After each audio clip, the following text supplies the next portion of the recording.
You're listening to 1050 AM, 102.3 FM, and 106.5 FM. Thanks for listening. At the end of the broadcast, if you decide you like the show, then we appreciate a donation to the network, if you feel so in your heart, of course. Just simply go to themarchingpodcast.com and click on the donate button to help improve the show and help build our scholarship fund. You can also go to themarchingpodcast.com to see this very video of this very show after the broadcast. To catch up on our podcast, you can click on the Listen and Follow tab and click on go to our podcast and click on the Listen and Follow tab and click on the channel you prefer to listen to our show. Also want to put it out there that we are now on Stitcher. Got a lot of fans of Stitcher out there listening to podcasts. Well, the Marching Podcast is now there too. So if you are on Stitcher, go ahead and search for the Marching Podcast and you will find us there. All right. Tonight's show is brought to you by Block Band Music and Publishing, SAY Marketing and Promotions, blockusup.com, and Kevin Pete of Remax Patriots Realty. We hope you enjoy the show. Again, want to give a shout out to all the people that donated to our cause, helping the Marching Podcast get to this platform. We welcome you to the 90 Degree Show. First, let's say hello to our outstanding panel of experts. First, we want to say hello and welcome and glad that you are here to the great, the one and only owner and founder of the fifthquarterforum.com. And also, one of the greatest shirts, I saw her post. She said, Bay. The best Aggie ever. That would be Miss Christy Walker. How are you doing this evening, Christy? I'm doing great. Aggie pride in the spirit of the Celebration Bowl. Got to give a good old Aggie pride, but I'm doing great. Thanks. That's outstanding. You know, the Aggies will be participating in the upcoming Celebration Bowl, pitting the MEAC champions against the SWAC champions. So all you Aggies out there, hello. And last but not least, the owner and founder of Block Band Music and Publishing, the illustrious, representing the great Hampton University, the Force, Mr. Rashad Waters. How you doing in this podcast, sir? What's going on, man? What's going on? You know, normally I would have some marching podcast stuff or some block band stuff on, but today I'm going to rep Star Wars a little bit here. Wow. Darth Vader. You know, the new Star Wars movie is coming out this weekend, so I'm excited to see that. So just want to put a little shout out there for Darth Vader, not for Kylo Ren, for Darth Vader. That's what's up. I appreciate that because you guys schooled me on all of those sci-fi movies. I have not seen any of the Star Wars. What? Okay, the show's over. Yeah, I know. I have not seen any of them. I have not seen any of the Harry Potter joints either, and I know that's Christy's thing. Yes, yes, I'm square. I want to. In fact, I have my ticket for Thursday evening. I'm going Thursday evening at 7 o'clock. So, yes, I'm ready. That's outstanding. Ready. I actually saw that Luke Skywalker, we were actually in at work today. We were in like a meeting. Now it's supposed to be a meeting. We talking about work, and like the last 15 minutes, they were like, "Oh my God, what are you guys gonna do Friday?" And I was like, "What's going on Friday?" They were like, "Dude, you don't know Star Wars is going." And one of the ladies, she's like KT. Shout out to KT. Bless her heart. She was telling me that Luke Skywalker's daughter is going to be in the upcoming movie or something like that. We don't know that that's his daughter. We don't know who she is. Oh, she was in the last movie, but they don't know who she is exactly. Oh, okay. She was trying to hype me up about it. Yeah, so we excited about that. So again, thank you for listening. The phone lines are open at 888-909-1050. You can give us a call and talk. We have an interesting conversation tonight. We did not have any intriguing battles over the weekend, but we do want to talk about probably a little bit more of a continuation from what we left off with last week. But it kind of, like the fires out here in California, the wind caught the fire a little bit and it spread.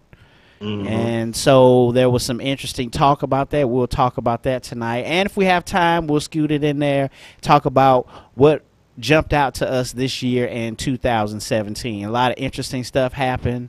And it will be cool to get what you guys remember from the year. Shout out to Bridget. Shout out to Bridget Bell. She is sick. She's feeling a little under the weather. So shout out to you, Bridget, if you're at home listening, waving at you there out there, and be more. And the check's on the way, Bridget. Check's on the way. I'll just letting you know. All right, y'all. So lastly, before the break, always bring attention to our T-shirts, and probably next week we'll have representing. Well, I can't tell y'all. I'm already excited. I can't tell y'all, but this week representing the @Marching Podcast Twitter. Our Twitter is on fire, y'all. For all the folks that are on Twitter, the Marching Podcast @Marching Podcast is like the bomb to follow. Archive episodes, always good retweets, lots of love, and a lot of band videos. So if that's another point of access for you guys want to listen to, I always like the good band videos, or pretty much anything band related on YouTube. I like it, and it'll pop up there, and you guys can check it out. All right, so we'll go ahead and get into the show. Let's take our first break so we can come back, because I really want to hear what you guys think about how the fire spread from what we left off with last week. All right, so you can email the show at marchingpodcast@gmail.com, tweet us @marchingpodcast, like on my shirt, and follow our blog 4.themarchingpodcast.com. And hello to my family. Almost forgot. Hello to my family. Hello, Kenny and Alonso. How we doing shout outs? That's what we doing? Yeah, just a quick shout out. Hello, family. Hello, kids. And hello to my wife, Adriana, or Adriana, as we say here in the States. You know, it's a little proper pronunciation for that. Adriana. You know what I'm saying? Chris, who you shouting out before we go to the first break? I'm shouting out everybody. What's up, y'all? Hey, band kids. Okay. Rashad, who you shouting out, man? Shouting out everybody as well. Bandheads and family, of course. Yeah, so let me tell the listeners real quick. Rashad was shouting out his wife last week, and wherever we are, my son, who's 5 years old, thought that was like the funniest thing in the world when you said that. He thought, I don't even know if he know what a wife is, but he thought that was the funniest thing in the world. Your son laughing at me now, huh? No. I was like, no, that's Uncle Rashad. That's Uncle Rashad, man. That's Uncle Rashad. All right, y'all. So we'll take a break, and we'll be back to talk about the business and then what we remember from 2017. Thanks for listening. Your host, Joe Beard, and the 90 Degree Show will return in a moment. Good afternoon. This is Dr. David A. Paget, the Director of the Geographic Information Sciences Lab at Tennessee State University, and you're listening to the 90 Degree Show here on the Marching Podcast Network. Hello, everyone. This is Joe Beard from the Marching Podcast. Is your school, club, or organization looking for high-quality decorated apparel to outfit your students, staff, club, or team? Tired of the same old boring white T-shirt? Are you in charge of the upcoming fundraiser or special event, but don't really have time to troll the internet for ideas or compare products? SAY can help with design and product selection. We can even assist with ideas on conducting an effective fundraising program. SAY can help you save time and get your message heard. So call 1-800-975-3156. SAY Marketing and Promotions. Give your brand a voice. The Marching Podcast Network is a network of podcasts with a purpose to inspire, educate, and show positive images in our community. Our network produces podcasts about college marching bands, business, health, finances, college preparation, spirituality, instrumentation development, along with one-on-one interviews with strong role models in our community. Looking for a podcast network that educates and inspires to make our world a better place? Then listen to us. Check out our website at themarchingpodcast.com. Tweet us at Marching Podcast, or follow our blog at blog4.themarchingpodcast.com. The Marching Podcast, changing the world through positive interaction. And now, more of the 90 Degree Show with your host, Joe Beard. All right, guys. Thank you again for listening, and welcome back to the show. First, let me go ahead and start out the conversation. and I have the timer here, so I'll try to remember. Let me get it up here. I got the timer, y'all. Okay, I got the timer here. I want to ask you guys, and Rashad, I want to start with you because Christy kind of started it a little bit last week, but I guess Quincy Hilliard, I believe. So we talked about him last week. He had an interview, and he basically said that certain kids don't play that well. When you're talking about the majority of high schools and middle schools of the African American nature. And basically he was like, they should come to my school. Well, they can't come to my school, and blah, blah, blah, blah, blah. I'm paraphrasing now. But basically, it opened up the conversation to all the listeners who aren't band heads or listening about certain things that are not properly done or things that are not done correctly. We hear this a lot being HBCU graduates, you know. So that, again, sparked the conversation. And it's not a new conversation. If anyone has actually seen the movie Drumline, this is actually what the plot of the movie was about. And I don't want to tell what was going on, but of course Devin Miles was. What's the brother's real name? I keep thinking it was just Devin Miles. No, that's right. Nick Cannon's hilarious. Nick Cannon's hilarious. So yes, the brother Nick Cannon was doing his thing at this school, but basically they kind of shed light on this very subject in that movie. So you guys check it out. Later on, we kind of thought it was dead. It let go. And a new person who I believe wanted to start their own podcast, kind of similar to what we doing here, came out and later added more gas on the fire, if you will. We talked about is it Nathan Hamert? Is that is his first name? Yes. Okay, so Nathan Hamert had a response to Hilliard. All right, this person, and it's Band Talk 44444s, I believe. Well, that's the Twitter, but I think it's Band Talk. Posted a video on YouTube, and basically was motivated to say something based on the comments that Nathan Hamer said and his response to Hilliard. Okay, he did this anonymously, and the video, you can't see who it is, and you can only hear a voice, and he did not want to give his credentials, i.e. where he went to school, his degree, or all of that stuff like that. All right. So I will let you guys say something. I actually talked to him yesterday because Christy was like, "Oh, I can't wait to say something about this." Yep, you're right. She said she put a post, and I woke up Sunday morning and I saw the post, and I immediately read what she was talking about, and I was like, "Whoa," you know what I'm saying? A lot of people responded. A lot of people had something to say, and I actually talked to this person yesterday. It's a male. It's a guy, and I reached out to him to be on the show tonight. I said, man, call into the show. We love to talk to you. And I was nice. I was not like, man, you better be. You know what I'm saying? I was cool. And he at first said yes. But the brothers and sisters laid into him pretty good on YouTube. And he later took the video down. Well, he first made a part 2. Because he wanted to clear up and kind of, say, hey, I'm a fan of HBCU bands, blah, blah, blah. This is just why I'm saying it. And people didn't care. They took him to the ground. And he basically took all of that down.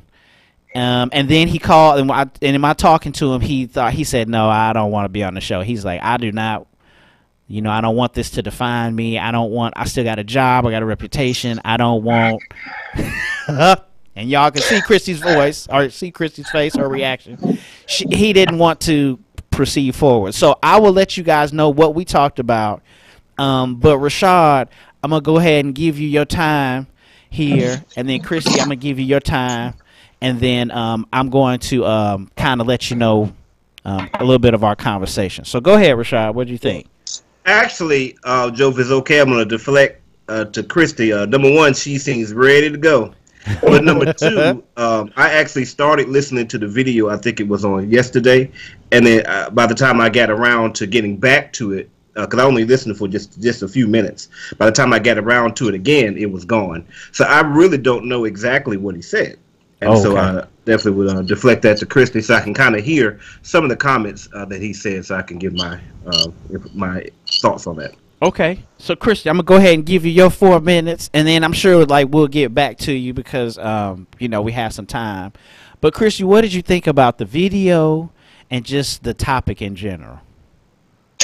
Well, a couple things. I feel like I have split emotions around the whole thing because I don't want to miss the forest for the trees, or however that phrase goes. Like, some of the things that he said did hold some truth, and when I was listening to him, I was trying to be objective with it and take whatever he said and try to look at things from all angles.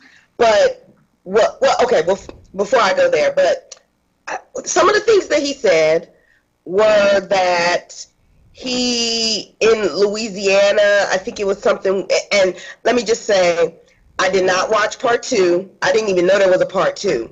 And I only watched part 1 time, and then maybe a little bit of a second time, and then I was, doing my business or whatever, and by the time I came back, they had taken the video off. So this person is basically saying that HBCU bands,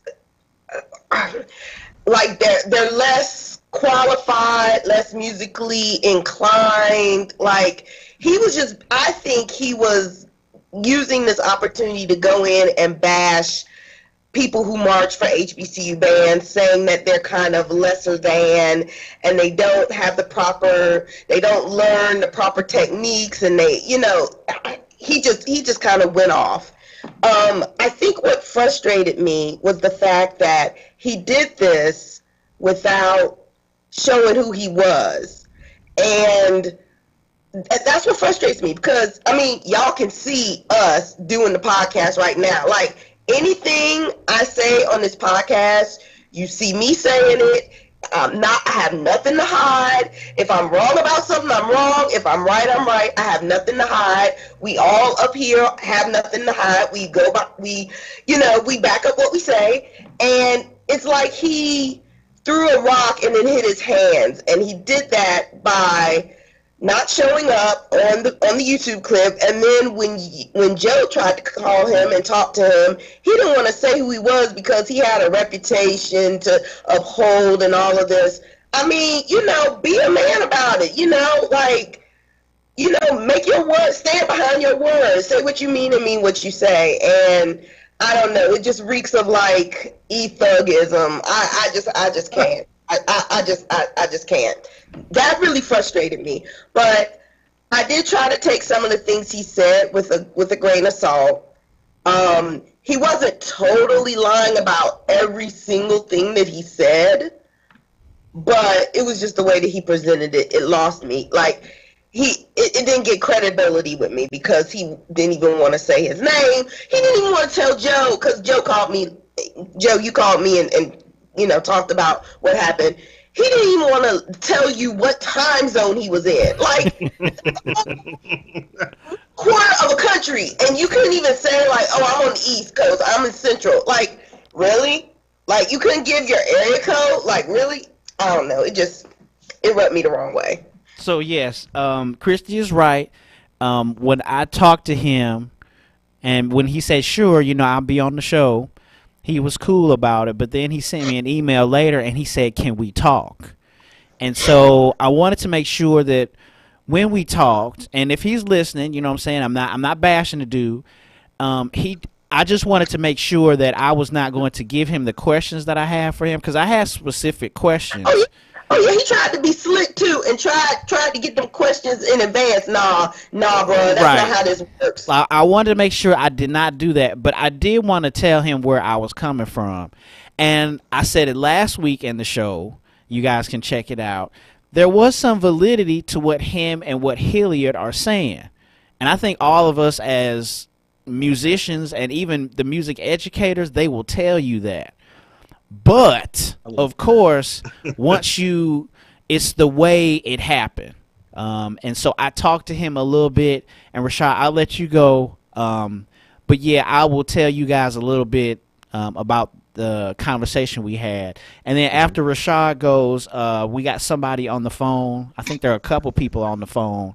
And we'll let them in and say their 2 cents. And before you, real quick, Rashad, the title of the video was "Marching Bands Are Hurting HBCUs." Mm-hmm.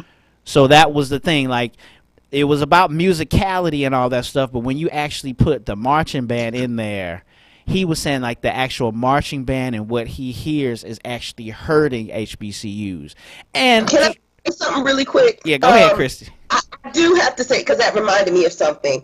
I do think at times HBCU bands don't pay attention to their concert bands as much as they should have, their symphonic bands as much as they should have, because it's kind of like, the way I think of it, it's kind of like an athlete, where a football player, where you have your football season, you have your on season, you have your off season.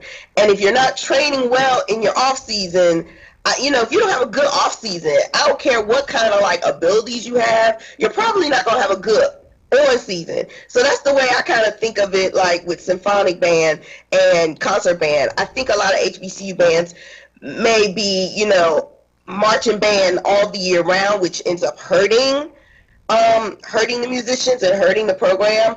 But I just didn't like the way that he kind of didn't stand for what he said. But that's all. And I think there might be a lot of PWIs, predominantly white institutions, that are like that too. You know what I mean? It's definitely across the board. It's a topic that should have been put for musicality versus saying HBCUs. Rashad, go ahead, man. All right. So, again, I still don't know exactly what the brother did, so I'm not going to really spend a lot of time speaking about him. But my comments were more directed towards Mr. Quincy Hilliard. And I'll start out by saying I was very disappointed. I'm not upset, I'm not angry, but I was very disappointed. So I'm going to start out by not trying to talk about something I don't know about, which was Mr. Hilliard's first mistake.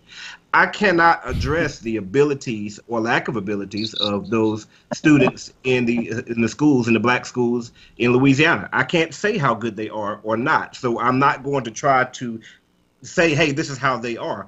This is what Mr. Hilliard did. He tried to speak about all of us without really knowing, okay? So my problem with him is that he spoke in what I call broad strokes, which means that you can tell by what he was saying that he has some limited experience as far as our bands are concerned. And based on that limited experience, he tried to characterize all of us. So real quick, let me tell you about my experience, because one of the things that he said is that the students there can't get into his school, so they go to schools like Southern and Grambling because they can't get into his. And we kind of heard that same type of thing when it dealt with South Carolina State just a few years back, where some of the legislators of South Carolina were saying, well, people go to South Carolina State because they can't get into anywhere else.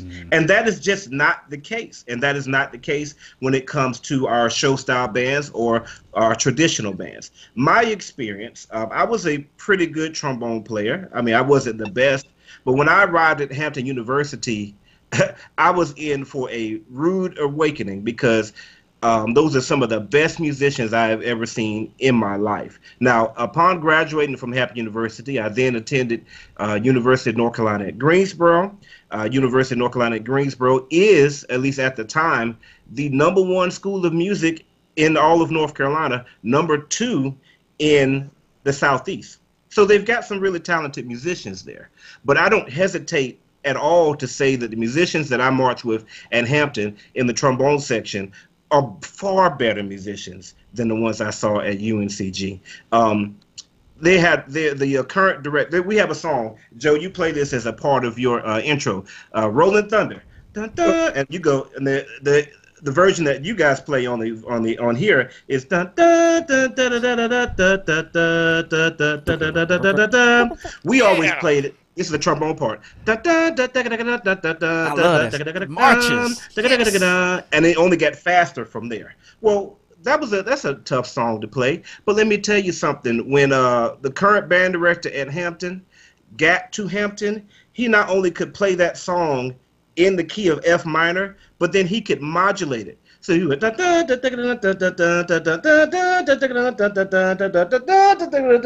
then another guy, his name was Wendell Higgs, also a freshman at the time, could also modulate it. And so while Thomas was going up, Wendell would be going down, playing this very difficult song in multiple different keys.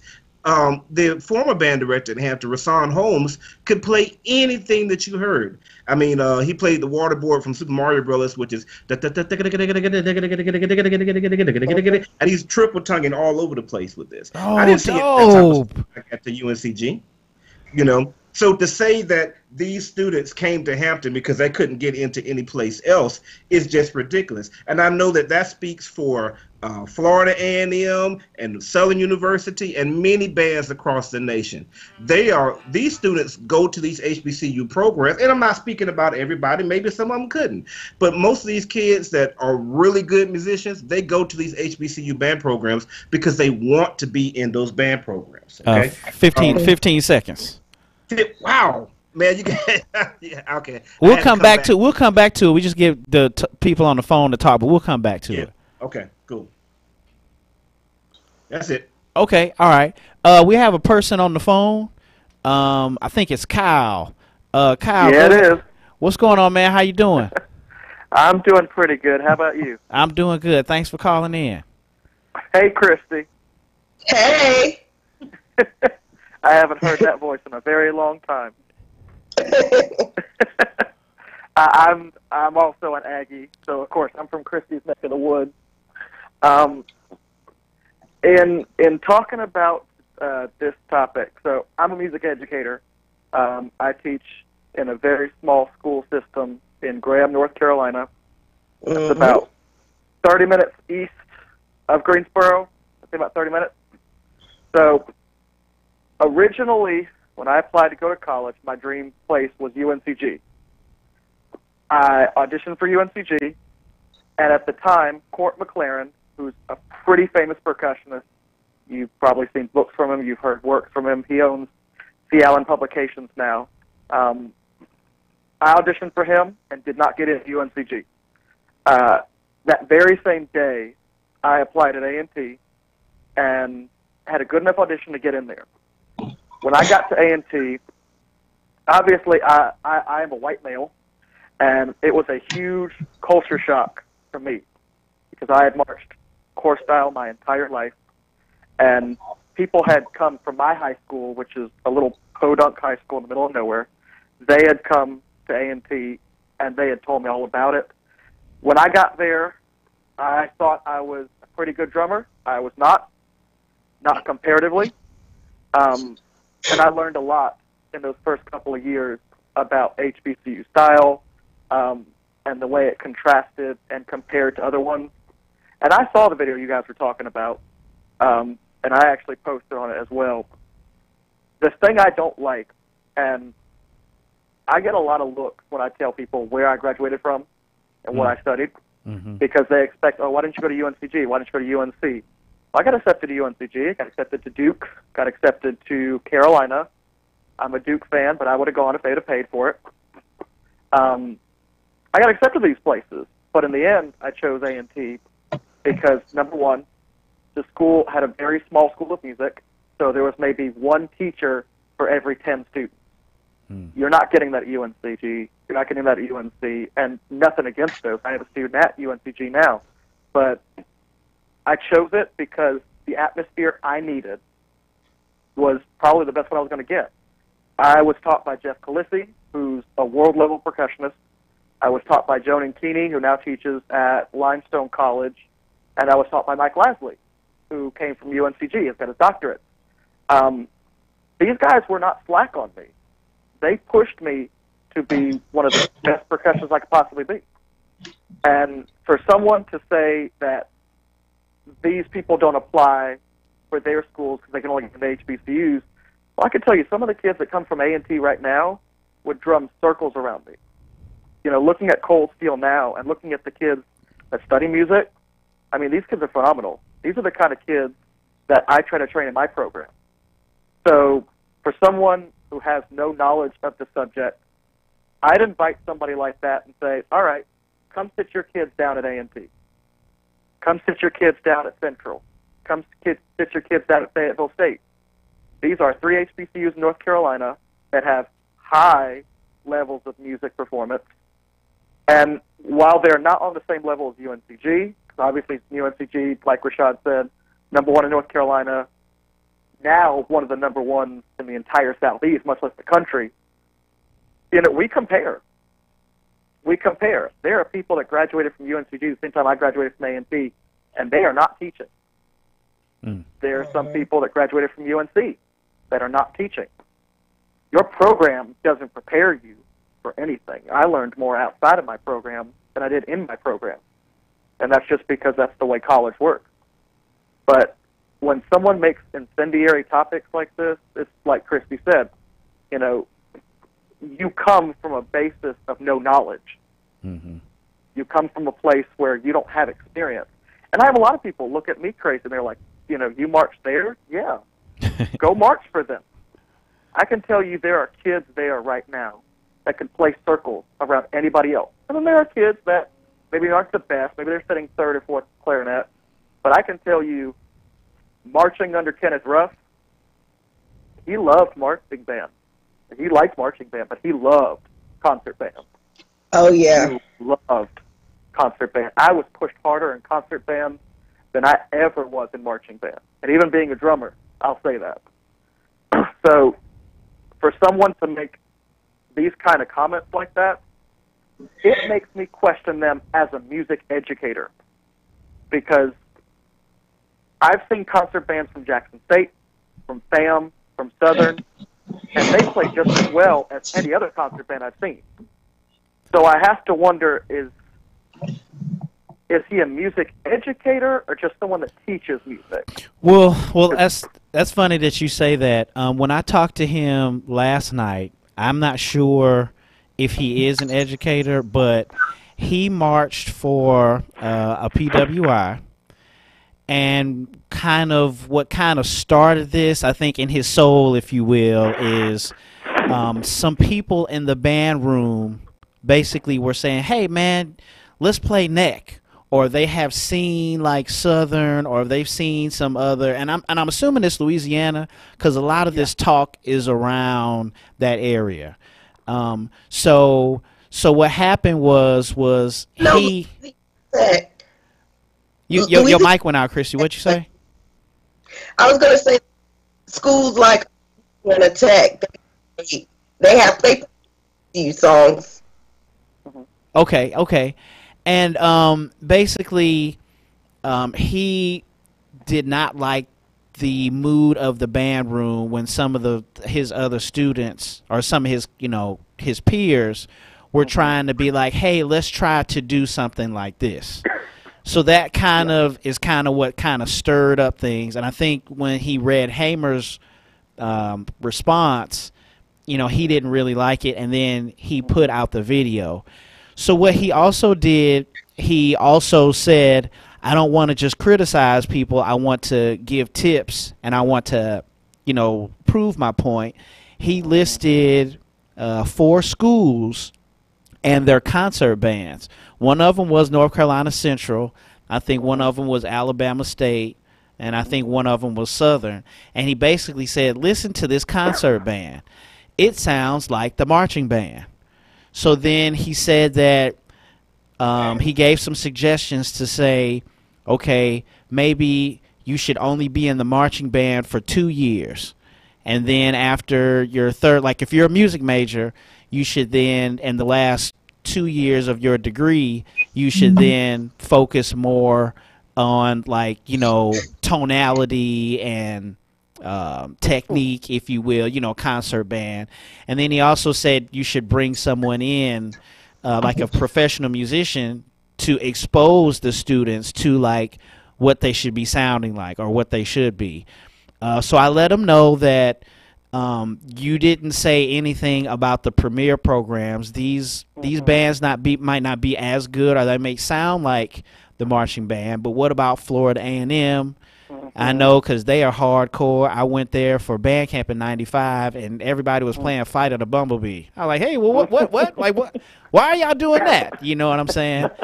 And then for me at Jackson State, I was, I got my clock clean basically, and I was much more into like blowing and pop tunes. But then when we got down there, we have the music program had applied. So for all the people, the band has applied is the actual class you take on your horn.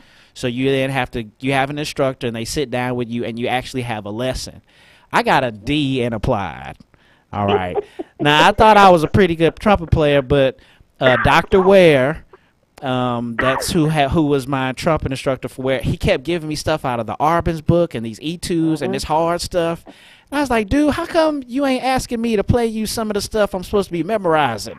Do you understand the game is on Saturday? You know what I'm saying? And he's like, dude, you got to learn how to play the horn. So, yeah, I pretty much flunked out of the music program at Jackson State because it was hardcore. And that's something that I don't think that he understood is that and real quick, what kind of broke what he said down, he kept saying the majority. So majority of high school, black high schools, majority of black colleges are doing this. And I said, dude, that is totally incorrect. Exactly. So that kind of wrapped up everything. He said that, maybe a professional musician should come in there and talk. And I said, well, dude, Branford Marsalis is actually on the staff at North Carolina Central. So I don't know if you guys heard Branford Marsalis, but he ain't no scrub. And he's, you know what I mean? So, yeah, he just had not done his proper research. And I'm glad that you called in, Kyle, to expose that, because that's kind of the rhetoric that's taken on the national stage, Rashad, what did you have something else to say, man? Yeah, okay, so I'm going to try to get into it real fast here. The other thing that Quincy Hilliard said was he called those two bands, Southern and Grambling, dance-style bands. Yeah. That's insulting. That's insulting, and the reason why it's insulting is because once again, you don't know what you're talking about. Now, these two bands couldn't be much more different than each other. Yeah, Grambling dances a whole lot. They probably dance more so than any other band. Right. But Southern, by contrast, probably dances a whole lot less than any other band. I mean, so to call Southern a dance band, it shows you just don't know what you're talking about. And it's funny that HBCU band programs are often characterized as being dance bands when they're actually dancing is just a very small portion of what we do. Just looking at Southern University, they make the halftime score. They regularly form corporate logos. They spell messages like "marry me." They create complex kaleidoscopic drills. They play hundreds of songs, all from memory, including difficult marches. And they do a pretty much a 30-second dance routine at the end of their show, maybe sometimes as long as like 45 to a minute, but that's rare. Generally, their dance routine is going to be really short. And you're going to call Southern a dance band? It just shows that you just don't know what you're talking about. And I'm disappointed that he didn't take the time to know what he was talking about before he said it. Also, comparing and contrasting, the show style bands are always getting beat up on as far as we're lacking. Well, I marched in corps style in high school, and I marched drum and bugle corps, senior drum and bugle corps as well. So to say that the show style bands are lacking is not. You have to compare as well. Both bands have pros and negatives, and I'm trying to get through this as well. When it comes to corps style bands, many are unable to adapt to the culture around them by performing stylistically accurate interpretations of popular music. What I mean by that is that when you're in a culture at a football game where everybody's, hey, they're listening to what is playing on the radio, some band programs just don't have it in them to be able to play what's popular on the field. They'll pick up, something from J.W. Pepper, and when they play it, it just doesn't sound right. You know what I mean? Well, that's what I mean. It's not it's not stylistically accurate. Just like if you're playing a Baroque piece, there's a certain way that it should be played. If you're playing a jazz piece, it should be played a certain way. Many find it nearly impossible to achieve the level of perfection that they're striving towards and play more than one show. When I was in high school, we played the same one show all year long. When I was in drummer bugle corps, we played the same one show all year. When I got to FAMU band camp, just like you, Joe, I went from learning one show in a year to learning 20 different songs in a week. And 3 shows. And 3 shows, yeah. And a parade, plus we had concert band as well. So no, they're not going to be, if you're learning that much music that fast, no, it's not going to be perfect. But who can play that much music perfectly? But can you do more than one show and still have that level of excellence? Many of them can't, no. Many of them are unable to perform their field shows from memory, or much less play dozens of songs from memory. And in actuality, show-style bands to some extent are actually superior in their ability to combine multiple artistic disciplines into a single performance. When you have the fact that you're doing music and making drill, and you can also do dance as well, which is yet another form of artistic expression, that's actually a good thing, not something that's bad. So both bands have pros and cons, and the best type of bands are bands that can draw from both. Outstanding, man. You had 2 seconds left to spare. Outstanding, Rashad. Let's go ahead and take our second break.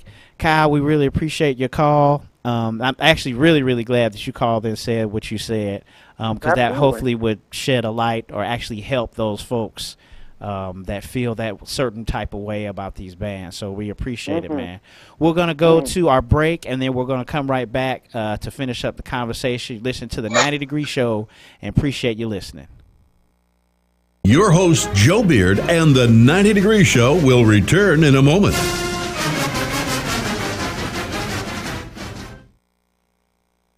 Hello, this is Dr. Kevin Davenport, graduate of Tennessee State University and author of the book, Practical Techniques for Building a High School Marching Band. You are listening to the 90 Degree Show here on the Marching Podcast Network. Band directors, have you ever found yourselves in this situation? Showtime is quickly approaching. Your budget is quickly disappearing. Your music choices are narrowing. The equipment condition is wearing and your stress level is mounting. Stop what you're doing and contact Block Band Music and find out how we've got you. Check www.blockbandmusic.com, providing music, equipment, gear, and accessories to show style, core style, and traditional bands worldwide.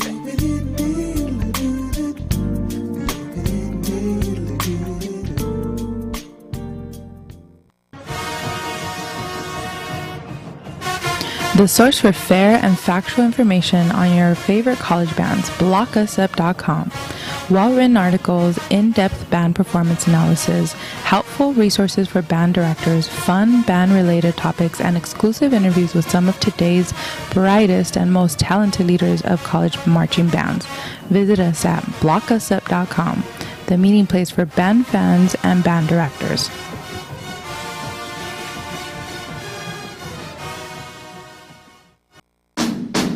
And now, more of the 90 Degree Show with your host, Joe Beard. All right, everyone. Thanks for calling in, and thanks for listening. Kind of just to wrap up what we were saying, basically, essentially, I think that what derailed the point here is when you start to, like Rashad say, paint in broad strokes. It is not the majority of your middle school or black middle school, black high schools, or even the majority of your HBCU programs. That is totally not the case. Can I say something? Go ahead, Kristen. Yeah, so when he said something about dance bands, to me, that is code for black. Like, it felt very much like that coded language when, dog whistle. White folks want to call, oh, that person's a thug, right. But really going to say the N-word. Like, it really felt a lot like that. And dance band, I've been following bands for years, and I've read forums with, people that march in all sorts of bands before, and, when they say something like, oh, these dance bands, well, that's pretty much code for black, and that makes me even more heated that this person would not show their face. I lost a ton of respect for this person. Yeah. That's all. And What's interesting is that you have a band like Ohio University. I was just going to say that. Quite a bit. And in my opinion, they are a show style band as far as how they play, what they play, the amount of dance that they use. But I just wonder if anybody calls them a dance band. No, they don't. No. They don't. And like Ohio State and Michigan, Ohio State as of recent years, past 5 years or so, been incorporating more, dancing and oh yeah. And we're not even gonna go there. And for other listener too, the actual style is considered or named traditional. So I know like we like to say show style, and that's just kind of like the term we throw around. But it's considered to be traditional because it was taken in a sense from the Big Ten. And, of course, that's your Northwestern, your Ohio States. Dr. Foster's, the beloved Dr. Foster down there at FAM, actually learned there at Michigan and took his style and made it his style, of course, down at FAM. But, of course, it was rooted in the Big Ten or what you consider to be traditional. If anyone has actually seen Wisconsin, they, like, march, like, on the field like horses, and they bring their legs up. So, again, I'm a geography professor on the side. I know, depressor. I know. But I'm an adjunct professor on the side, and one thing I do with geography is teach the scientific method. You definitely have to make sure that when you're gathering your data, you're not talking about a small percentage of things. You have to expand and try to bring in as much as possible before you even make the theory or your thesis. And then, of course, your peers go through and tear it up, which essentially was what happened to this guy. But I think it's really, really important to try to educate yourself on as much as possible. And when I talked to him yesterday, I said, man, I wish you didn't take it down or you could show your face, because I think you could actually learn something. I really wanted him to talk to Rashad, actually, so Rashad could actually break down and give, what he talked about, styles of arranging and things of that nature. But real quick before I forget, and Rashad, I'll let you say something.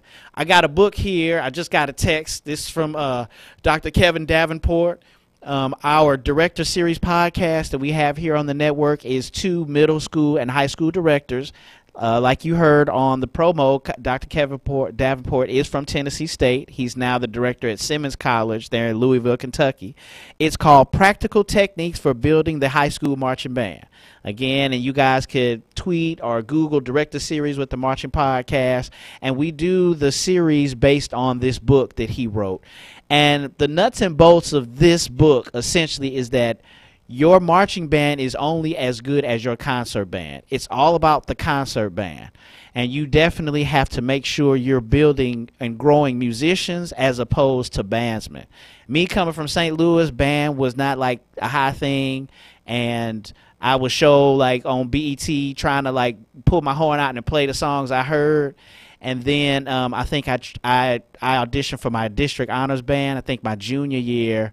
And it was pretty bad, let me tell you, because I wasn't tripping off like circle of fifths and like scales and stuff like that. And then, of course, I went to Jackson State. I won't talk about Smith because Smith didn't have the music program to actually show me what I was doing wrong. But Jackson State, it was... You denied that you went to Smith, and I've had to bring you down to your CIAA route. Well, I went there because, I wanted to be on the East Coast. I wanted to talk like Raekwon and the Wu-Tang. You know what I'm saying? I wanted to be over there and still be in the band. But that didn't work out. I ended up going to Jackson State. And like I said, it had a huge explosion, if you will, of people of musicality, and I couldn't cut it. But at least I learned the skills then to get better as a musician. And I got pretty good in my heyday. You know what I'm saying? In 99, my last year. I thought I was pretty good after I actually learned the true technique and skill and got exposed to people like Avery McFadden and all those guys who were really, really good on the horn.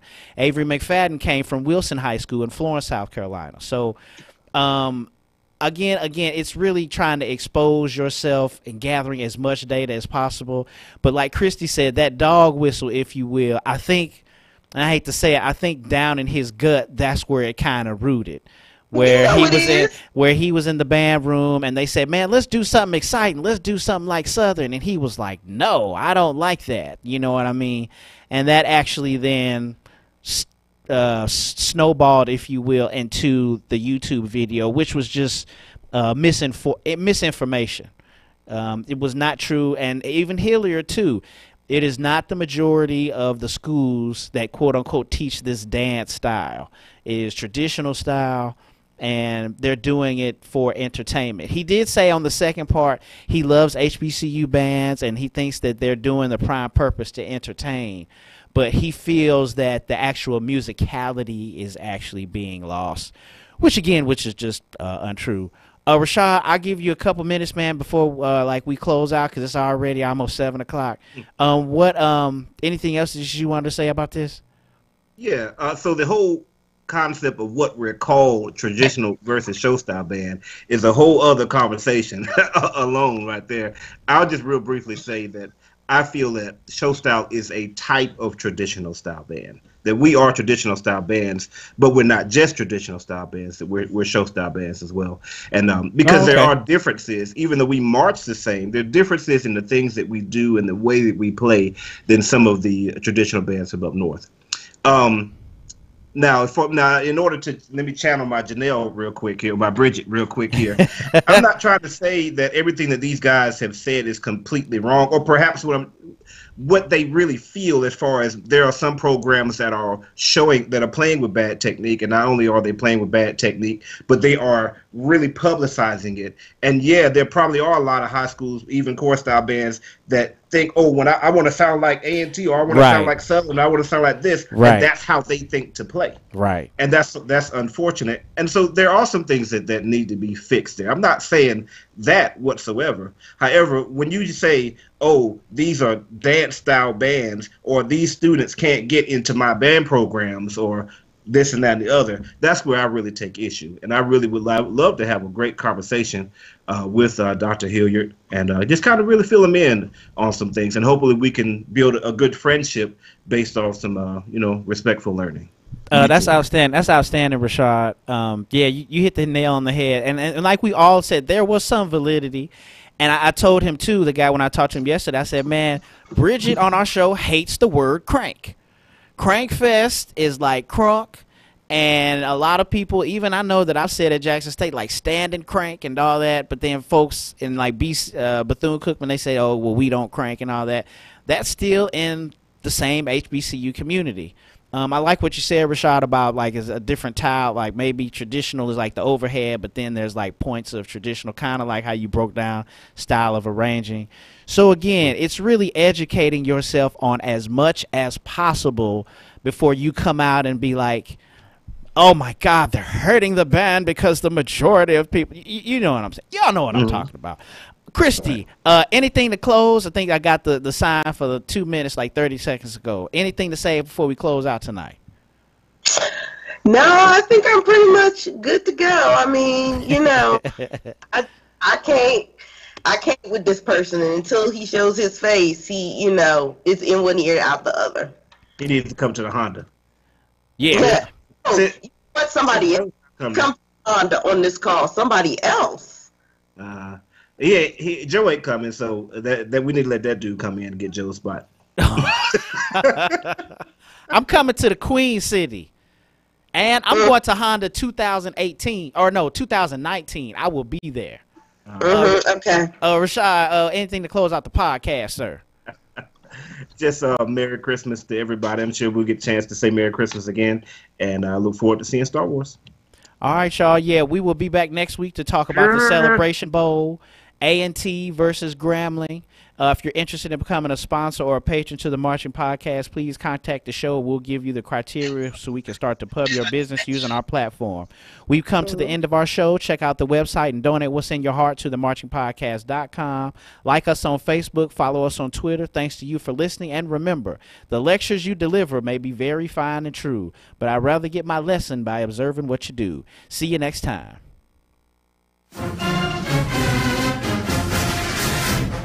And that's it for the 90 Degree Show for this week. Tune in next week with Joe Beard, where the marching band battles continue.